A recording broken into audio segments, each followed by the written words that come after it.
Malgré les avis contraires, Justin Trudeau qui refuse de façon catégorique de libérer la directrice financière de Huawei, il y a des voix qui s'élevaient pour exiger un échange de prisonniers entre la Chine et le Canada.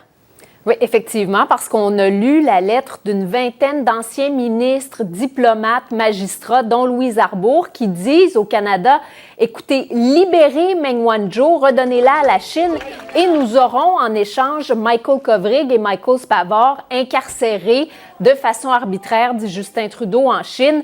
Mais Justin Trudeau a carrément refusé cette idée aujourd'hui, Julie, disant que ça allait mettre en danger tous les Canadiens qui allaient voyager à l'étranger.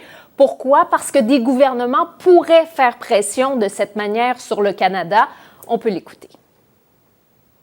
De libérer Meng Wanzhou pour résoudre un problème court terme mettra en danger des milliers de Canadiens qui voyagent en Chine et à travers le monde en indiquant que c'est possible qu'un gouvernement ait une influence politique sur le Canada en arrêtant des Canadiens de façon aléatoire.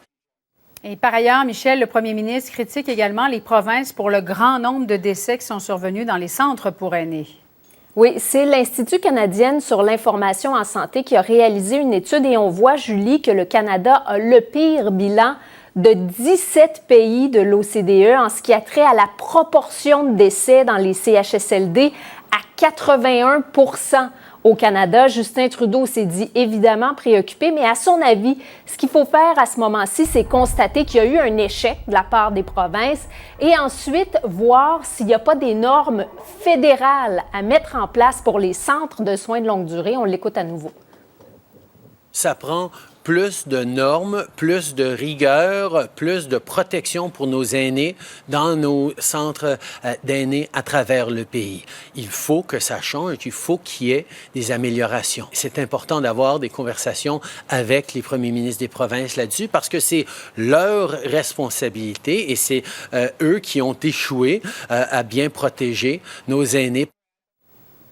Et Julie, en terminant, sur le fait qu'il y aura maintenant des bilans hebdomadaires au Québec du nombre de cas de COVID et de décès, il y a des inquiétudes de la part du premier ministre Trudeau qui dit « ça prend de la transparence et de l'ouverture, on doit informer nos populations ». Donc, on voyait de son côté que les rapports quotidiens pouvaient être très pratiques pour les Canadiens, les Québécois et les scientifiques. Merci.